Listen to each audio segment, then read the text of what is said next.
কার রোলটা কি কি করতেছেন প্রত্যেকটা জিনিস আমরা ডকুমেন্টেশন করছি। আমরা আবু সাঈদের উত্তরসূরিরা বেঁচে থাকতে তা হতে দিব না। শহীদ ওসমান হাদির উত্তরসূরিরা বেঁচে থাকতে বাংলাদেশে অগণতান্ত্রিকভাবে পেছন দিক দিয়ে কেউ ক্ষমতা আসবে, যেন তেন নির্বাচনের মাধ্যমে কাউকে ক্ষমতায় বসানো হবে, সেটা আমরা মেনে নেব না। বাংলাদেশের 4 কোটি তরুণরা তারা সজাগ আছে।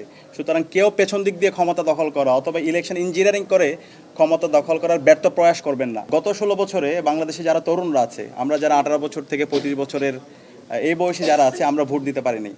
সুতরাং এই নির্বাচনটি বাংলাদেশের সকল মানুষের কাছে গুরুত্বপূর্ণ এবং নির্বাচন উপলক্ষে ইতিমধ্যে দেখতে পেয়েছেন বাংলাদেশের 56,000 বর্গমাইল জুড়ে একটা আমেজ তৈরি হয়েছে। সে আমেজকে নষ্ট করার জন্য বিভিন্ন ধরনের ইতিমধ্যে আমরা অপপ্রয়াস দেখতে পাচ্ছি। গতকালকে নির্বাচন কমিশন থেকে একটা প্রজ্ঞাপন হয়েছে। সেই প্রজ্ঞাপনে বলা হয়েছে 400 গজের মধ্যে যেখানে সেন্টার হবে এর মধ্যে কোনো ধরনের মোবাইল ফোন ব্যবহার করা যাবে না। তো আমরা বলেছি এটা সম্পূর্ণ একটা অগণতান্ত্রিক সিদ্ধান্ত এবং স্বৈরতান্ত্রিক সিদ্ধান্ত। এই সিদ্ধান্তের মাধ্যমে নির্বাচনের যে আমেজ তৈরি হয়েছে সেই আমেজকে নষ্ট করা হচ্ছে।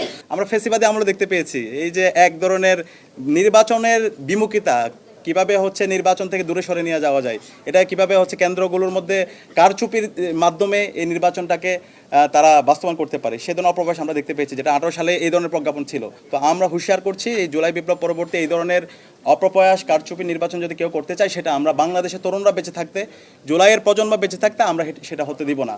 তো নির্বাচন কমিশনকে আমরা সুস্পষ্টভাবে বলেছি এই যে দাবি এসেছে অগণতান্ত্রিক সিদ্ধান্ত, যে 400 গজের মধ্যে কোনো ধরনের ফোন ব্যবহার করা যাবে না, সেটাকে বাতিল করতে হবে। তো ইতিমধ্যে তিনি আমাদেরকে আশ্বস্ত করেছেন এই সিদ্ধান্ত তারা বাতিল করবেন এবং খুব দ্রুতই প্রজ্ঞাপন আসবে। তো আমরা এটার জন্য ওনাকে ধন্যবাদ জানিয়েছি এবং বলেছি এই ধরনের কনসার্নগুলো, এই ধরনের সিদ্ধান্ত অগণতান্ত্রিক সিদ্ধান্তগুলো যেন কোনোভাবে নেওয়া না হয়। একই সাথে আমরা দাবি জানিয়েছি, আপনারা জানেন বিএনসিসি প্রতিটি ক্যাম্পাসে খুবই সুসংগঠিত একটা ফোর্স। যখন ছাত্র সংসদ নির্বাচনগুলো হচ্ছিল তখন এই বিএনসিসির যারা সদস্য ছিল তারা খুবই প্রফেশনাল আচরণ করেছে এবং প্রতিটি কেন্দ্রে তারা প্রত্যেকের যে হচ্ছে ওয়াচডগের ভূমিকা পালন করে সেই ভূমিকা আমরা দেখতে পেয়েছি। তো এখানে যদি আমরা দেখি আনসারের চাইতে বিএনসিসির তাদের প্রফেশনাল আচরণটা এবং তাদের ট্রেনিংটা অনেক বেশি সুসংগঠিত। তো সেই জায়গা থেকে বলেছে ইতিমধ্যে যে বিএনসিসিরকে বাতিল করা হয়েছে সেটা যেন আবার নতুনভাবে হচ্ছে সিদ্ধান্তটা পরিবর্তন করা হয় এবং এটা ছাত্র জনতার পক্ষ থেকে এই দাবিটা আমরা জানিয়েছি। একই সাথে আমরা বলেছি সকল রাজনৈতিক দল এবং যারা প্রার্থীরা আছে নির্বাচন এবার যারা প্রার্থী হয়েছে সবার জন্য যেন লেভেল প্লেইং ফিল্ড ইনশিওর করা হয়।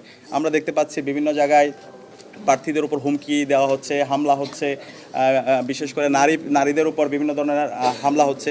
তো এই হামলা বন্ধ করার জন্য এবং সকল প্রার্থীদের জন্য একটা লেভেল প্লেইং ফিল্ড ইনশিওর করার মাধ্যমে আমরা যেন একটা অবাধ, সুষ্ঠু এবং নিরপেক্ষ নির্বাচন জাতিকে দিতে পারি এবং সবাই যেন উৎসবমুখর পরিবেশে নির্বাচনে আসে, সেজন্য আমরা তাদেরকে বলেছি দায়িত্বশীল আচরণ করার জন্য।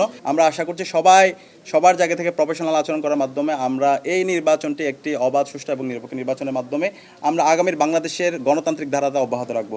এই নির্বাচনের মাধ্যমে এখানে যেই জয়ী হোক, সেটা জামাত ইসলামী জয়ী হোক অথবা অন্য কোনো বিএনপি জয়ী হোক, এর মাধ্যমে আমরা চাই বাংলাদেশের গণতন্ত্র জয় হোক। সুতরাং এই নির্বাচনে কেউ যদি বাধা তৈরি করতে চায়, পেছন দিকে কেউ যদি ক্ষমতা দখল করতে চায় অথবা কেউ যদি কোনো ধরনের হস্তক্ষেপ করতে চায়, আলটিমেটলি তারা নিজেদের ক্ষতি করছেন। তো আমরা আবারই বলছি, আমরা যারা জুলাই প্রজন্ম এই রাজপথে নেমেছিলাম আমরা সবাই সজাগ আছি। বাংলাদেশের 4 কোটি তরুণরা তারা সজাগ আছে। সুতরাং কেউ পেছন দিক দিয়ে ক্ষমতা দখল করা অথবা ইলেকশন ইঞ্জিনিয়ারিং করে ক্ষমতা দখল করার ব্যর্থ প্রয়াস করবেন না। বাংলাদেশে গণতান্ত্রিকভাবেই নির্বাচন হবে, একটা অবাধ, সুস্থ, নিরপেক্ষ নির্বাচনের মাধ্যমে বাংলাদেশের জনগণ যাকেই তাদের প্রতিনিধি বানাবে, শাসক বানাবে, তারাই আগামীর বাংলাদেশের নেতৃত্ব দিবে।